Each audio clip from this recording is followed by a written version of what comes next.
दोस्तों, आज के टाइम में भारत की टेक्नोलॉजी का डंका पूरी दुनिया में बज रहा है। लेकिन दूसरी तरफ चीन की हालत खराब हो रही है, क्योंकि भारत उससे मुंह से वो निवाला छीनने वाला है जिस पर चीन घमंड करता था, जिसके दम पर वो पूरी दुनिया को अपनी उंगलियों पर नचाने की कोशिश कर रहा था। अब वही ताकत भारत चीन से छीनने वाला है। दरअसल अब भारत में आईफोन मैन्युफैक्चर होने जा रहा है। भारत में आईफोन बनने का मतलब है कि यहाँ के लोगों को बहुत ही सस्ते दामों पर आईफोन मिलेगा, लेकिन साथ ही चीन से आईफोन बनाने की ताकत छीन लेगा। यही बात चीन की नींद उड़ा रही है और इस काम को पूरा करेगी भारत की दिग्गज कंपनी टाटा। तो चलिए जानते हैं कि कैसे टाटा एप्पल के साथ मिलकर इस काम को अंजाम दे रही है और कैसे चीन की हालत खराब हो रही है। दोस्तों, एप्पल के आईफोन जहां अपनी सिक्योरिटी को लेकर जाने जाते हैं, वहीं ये अपनी कीमत के चलते स्टेटस का सिंबल बने हुए हैं। भारत में आईफोन का बहुत ज्यादा क्रेज देखा जाता है। इनकी कीमत ज्यादा होने पर हर कोई इसे अफोर्ड भी नहीं कर पाता है, लेकिन बहुत जल्द ये हर किसी की पहुंच में आने वाला है, क्योंकि एप्पल अब अपने फोन चीन की बजाय भारत में मैन्युफैक्चर करेगा। दोस्तों, आपको बता दें कि एप्पल कभी भी अपने फोन के सारे पार्ट्स खुद नहीं बनाती है। इसकी सीपीयू किसी और कंपनी का होता है, तो टच किसी और कंपनी का, और कैमरा कोई दूसरी कंपनी बनाती है, और इन सारे पार्ट्स को एक जगह पर लेकर असेंबल करने का काम दूसरी कंपनी करती है। यानी कि एप्पल उन चीजों पर फोकस करता है जो बहुत ज्यादा परफेक्ट होती है। ये सही काम करने की बजाय सही काम करके देने वाले लोगों की खोज में विश्वास रखती है। यानी कि सारा प्रेशर उन कंपनियों पर होता है जो एप्पल से जुड़ी हैं, जैसे कि किस कंपनी का सबसे बेस्ट कैमरा, किस कंपनी की डिस्प्ले सबसे ज्यादा बेस्ट है, और उन चीजों को अपने फोन में असेंबल करवाता है एप्पल। वो अपने कस्टमर के भरोसे पर खरा उतरने के लिए परफेक्ट चीजों का ही सिलेक्शन करता है। यही बेस्ट परफॉर्मेंस कंपनी की पहचान और ब्रांड बन गया। अब यही बेस्ट परफॉर्मेंस भारत को दिखाने का मौका मिला है। यहाँ टाटा कंपनी एप्पल के फोन को मैन्युफैक्चर करके दुनिया में बेचेगी। टाटा की ये कोशिश पूरी दुनिया में तहलका मचा देने वाली है। वैसे तो टाटा की काबिलियत क्या है, ये किसी से छिपी नहीं है। उसने सालों पहले भी कुछ ऐसा करके दिखा दिया था, जिसके बारे में बड़े बड़े देश सोच भी नहीं पाए थे। दरअसल जब सालों पहले गाड़ियां बाहर के देशों से बनकर यहाँ इंपोर्ट की जाती थी, तब उन्हें लगता था कि भारत हमेशा उन्हीं से गाड़ियां खरीदता रहेगा। तब इन गाड़ियों की कीमत बहुत ज्यादा होती थी, साथ ही ये भारत की सड़कों के हिसाब से परफेक्ट भी नहीं हुआ करती थी। तब टाटा ने आगे आकर ये फैसला किया कि वो बाहर से गाड़ियां मंगवाने के बजाय खुद देश में गाड़ियों को मैन्युफैक्चर करेगा, जिससे इनकी कीमत भी कम पड़ेगी, साथ ही ये भारत के हिसाब से होंगी। और उसके बाद तो भारत ने ऑटोमोबाइल सेक्टर में झंडे गाड़ दिए। टाटा ने अपनी कई गाड़ियों को लॉन्च किया जो काफी सक्सेस रही। आज भारत के साथ साथ विदेशों में भी टाटा की गाड़ियां आपको दौड़ती नजर आती हैं।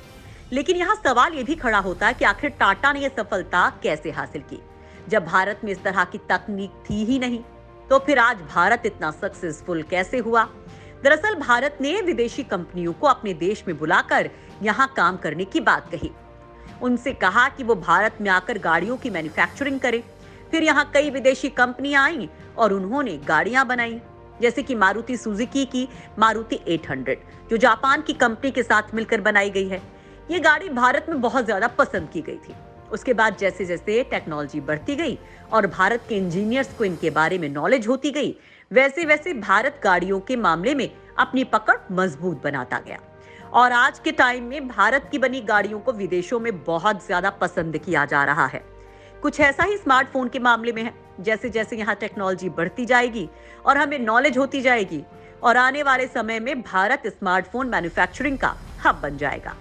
इसे लेकर टाटा पूरा जोर लगा रही है कि कैसे भी वो एप्पल की असेंबलिंग का काम भारत में ले आए और उसकी सारी तकनीक के बारे में सही से जानकारी हासिल कर सके, और उसके बाद भारत भी अपने दम पर स्मार्टफोन बना सके। और यहाँ के लोगों को यकीन है कि वो इसमें सफल भी होगा। दोस्तों, भारत वो देश है जो पूरी दुनिया में बहुत ही कम बजट में सैटेलाइट की लॉन्चिंग कर देता है। इतना ही नहीं, यहाँ की स्पेस एजेंसी इसरो ने तो एक हॉलीवुड फिल्म के बजट में मंगलयान जैसा मिशन तक लॉन्च कर दिया था। जब भारत इतने बड़े प्रोजेक्ट आसानी से कर सकता है, तो वो स्मार्टफोन मैन्युफैक्चरिंग के मामले में बादशाह क्यों नहीं बन सकता है? आज भले ही टाटा एप्पल के फोन को मैन्युफैक्चर करने का काम कर रहा है, लेकिन शायद वो दिन दूर नहीं जब टाटा अपनी तकनीक के जरिए एप्पल से भी बेहतर स्मार्टफोन बना देगा। दोस्तों, यहाँ आप ये सोच रहे होंगे कि भारत में टाटा ही क्यों ये काम कर रही है, दूसरी कंपनी क्यों नहीं कर रही है।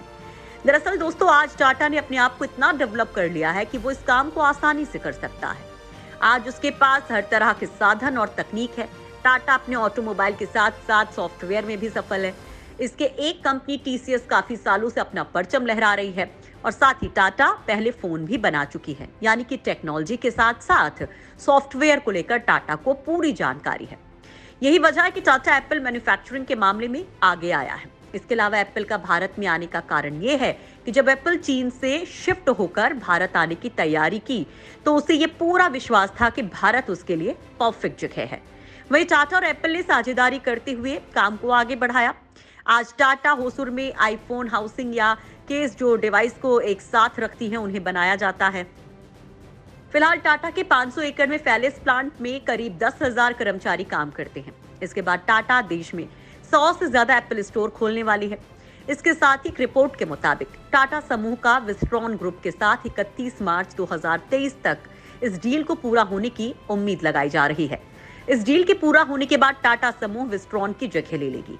इस डील में टाटा ग्रुप को सरकार के इंसेंटिव का भी फायदा मिल सकता है, जो 1 अप्रैल 2023 से शुरू हो रहा है। टाटा ग्रुप का आईफोन मैन्युफैक्चरिंग की लीग में उतरने के बाद चीन को कड़ी टक्कर मिलेगी। दरअसल एप्पल के आईफोन की मैन्युफैक्चरिंग चीन में सबसे ज्यादा होती है। आईफोन का 85% मैन्युफैक्चरिंग चीन में होती है, जिसके चलते एप्पल आईफोन की मैन्युफैक्चरिंग को लेकर चीन के ऊपर काफी निर्भर रहता है। इस निर्भरता को एप्पल कम करना चाहता है, जिसके पीछे का कारण चीन में कोरोना को लेकर लगाए गए नियम। इन नियमों के कारण आईफोन की सप्लाई पर काफी असर पड़ा है।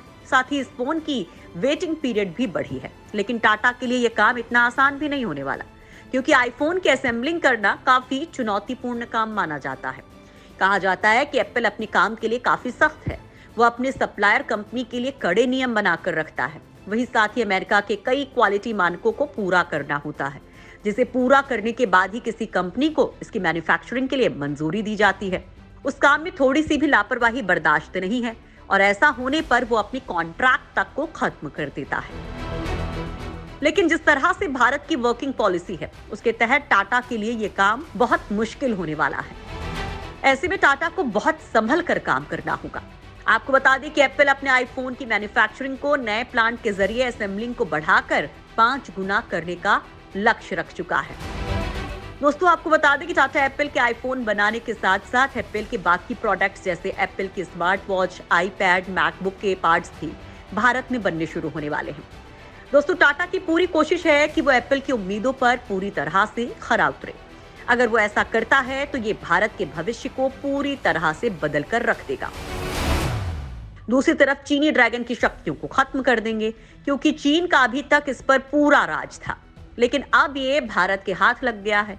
इसी ताकत पर चीन पूरी दुनिया को हेकड़ी दिखाता रहता था। चीन की बढ़ती मनमानी को देखते हुए ही एप्पल ने अपना सारा काम यहाँ से समेटकर भारत आ गया है। बस इसी बात का फायदा भारत को उठाना होगा। दोस्तों, स्मार्टफोन का काम ऐसा है जो कभी खत्म नहीं होगा। ये बढ़ता ही जाएगा, इसकी डिमांड बढ़ती ही जाएगी। ऐसे में भारत कहां से कहां तक पहुंच सकता है, इसका अंदाजा हम और आप लगा सकते हैं। वहीं दूसरी तरफ चीन की इकोनॉमी धराशायी हो सकती है, क्योंकि इसके दम पर ही चीन उछल कूद मचाता है। दूसरी तरफ अगर भारत ऐसे ही आगे बढ़ता गया तो वो बहुत जल्द चीन की इकोनॉमी को पीछे छोड़ देगा और ये दुनिया का सबसे बड़ा मैन्युफैक्चरिंग हब हो जाएगा। दोस्तों, कोरोना के समय से पूरी दुनिया का भरोसा चीन से उठ गया है, क्योंकि वो हर काम में अपनी मोनोपोली दिखाने लग गया था। यही बात पूरी दुनिया को खटकने लगी। वो इसकी बढ़ती दादागिरी को खत्म करने के लिए यहाँ से अपना काम समेटने लगी। उसने ही कोरोना की शुरुआत की थी, ये बात भी दुनिया को खटक रही है, लेकिन वो अपनी बातें किसी से शेयर नहीं करता है। बस यही गलतियां चीन पर भारी पड़ रही हैं और इसका फायदा भारत को मिल रहा है। आज भारत पर पूरी दुनिया भरोसा करती है और यहाँ अपनी कंपनियां स्थापित करना चाहती हैं। उससे साफ हो गया है कि आने वाला समय भारत का होगा और ये दुनिया का सबसे बड़ा मैन्युफैक्चरिंग हब बनने वाला है। इस बारे में आप क्या कहेंगे, कमेंट बॉक्स में जरूर बताएं।